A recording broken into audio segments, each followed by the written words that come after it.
With us now to unveil this week's new issue of Time magazine, Time's managing editor, Richard Stengel. Rick, what are we looking at this week? Well, we're looking at a subject that is bothering millions and millions of Americans, 70 million Americans to be exact. It is the problem of 401ks and why we need to retire the 401k and why it's not working for millions of Americans. The 401k, as not many people realize, was originally created by Congress as a tax dodge for executives 30 years ago. It was never meant to be the primary vehicle of retirement for Americans, and over the last 20 years, it has become so. And what we've seen over the last 5 years is, you know, if you had $100,000 in your 401k 5 years ago and you had the standard alignment of investments, you'd have less than that now.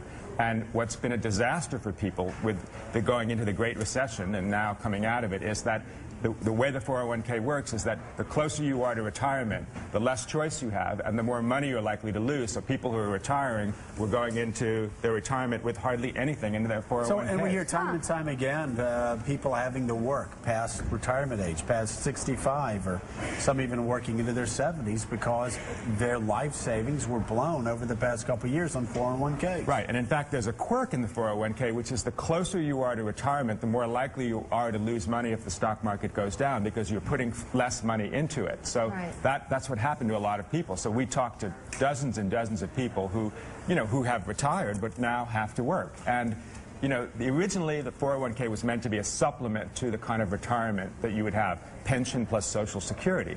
But as so many companies have gotten rid of their pensions, people have depended on the 401k and they've lost out. So what's the plan? I mean, I've been talking to you guys back here while I was waiting to go on, and they asked me what the cover was, and they said, yeah, tell me about it. You know, I've lost all, I don't even look at my 401k anymore. Yeah. So what do we do instead? Well, what we propose instead, and that story's by a young business writer of ours named Steve Gandel, is a insurance pension plan, where instead of paying that money into a 401k, 6% of your salary every week or month, you pay it into an insurance plan that guarantees you a pension, basically, for the rest of your life at about a quarter of your salary. And that seems fair. I mean, the problem with the people who have lost all their money in their 401ks is 401k, isn't it supposed to be what you have when you retire? Why would you put money, 6% of your salary, into something that is a risk? Well, it's a risk, and then it's also something where you deplete it. I mean, it's basically a bunch of cash that you have when you retire, and you're supposed to take out 4 or 5% a year. I mean, and everyone depends on how you. It's the smart thing to do.